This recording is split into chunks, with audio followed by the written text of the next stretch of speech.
கர்த்தருக்கு ஸ்தோத்திரம். இந்த நாள் தேன் துளி நிகழ்ச்சியிலே உங்களை நான் மீண்டும் சந்திப்பதில் அதிக மகிழ்ச்சி அடைகிறேன். இந்த நாளிலே நாளாக புத்தகத்தில் 2வது நாளாகத்தில் 20ஆம் அதிகாரத்தில் நடந்ததான ஒரு உண்மையான காரியம் இங்கே சரித்திரமாக எழுதப்பட்டிருக்கிறது. இந்த நேரத்தில் யோசபாத் என்கிறதான ஒரு ராஜா இஸ்ரவேலை அரசாண்டு கொண்டு வந்தான். அப்பொழுது அவனுக்கு எதிராக 3 ராஜாக்கள் வந்தார்கள்.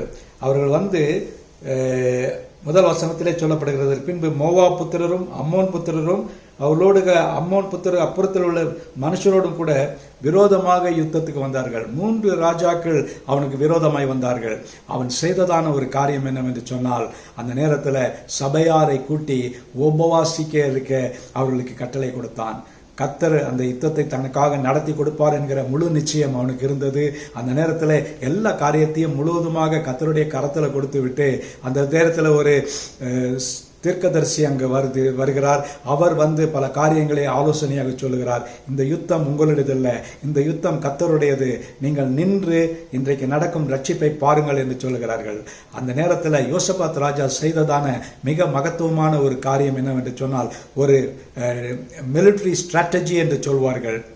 முன்பாக அந்த 3 ராஜாக்களுக்கு எதிராக புறப்பட்டு வருகின்ற வேளையில் அவர்களுக்கு எதிராக இராணுவத்தை நிறுத்தவில்லை, போர்ச்சேவர்களை நிறுத்தவில்லை, குதிரை வீரர்களை நிறுத்தவில்லை.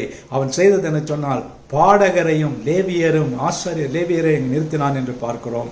அவர்களுக்கு சொன்ன காரியம் என்று சொன்னால், நீங்கள் துதி செய்ய வேண்டும், ஆண்டவருக்கு துதி செய்யும் பொழுது பெரிய அற்புதம் நடக்கும் என்று சொல்லப்படுகிறது. இந்த வேளையில் பார்க்கின்ற வேளையில் நடந்த அற்புதம் என்னவென்று சொன்னால், அவர்கள் துதி செய்ய தொடங்கின பொழுது அந்த நேரத்தில் அந்த 3 ராஜாக்களும், அந்த மோவாபியரும் அம்மோனியரும் அந்த புறத்தில் உள்ள மக்கள் ராஜாக்களும் எல்லாரும் ஒருவரோடு ஒருவர் போரிட்டு துதி அவர்கள் செலுத்த தொடங்கினோடனே அவர்களுக்குள்ளாக ஒரு ஆம்புஷ் என்று சொல்வார்கள்.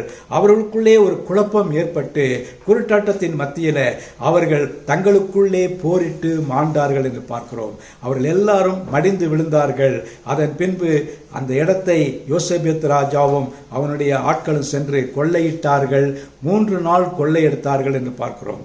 நம்முடைய தேவன் அப்படிப்பட்டதான ஒரு தேவன். அவர் நம்முடைய கையில் அவர் வந்து ஒரு ஆயுதத்தை கொடுத்திருக்கிறார். அந்த ஆயுதம் என்னவென்று சொன்னால், உங்களுடைய என்னுடைய வாழ்க்கையில கூட ஏதாவது பிரச்சனைகள் நெருக்கடிகள் வரும்பொழுது நாம் மற்ற காரியங்களை ஆராய்ந்து பார்க்காமல், எதுக்கும் நாம் அதில் ஈடு செய்யாமல் நாம் செய்ய வேண்டியது ஆண்டவரை நோக்கி துதிக்க வேண்டும், ஸ்தோத்தரிக்க வேண்டும், ஆராதிக்க வேண்டும்.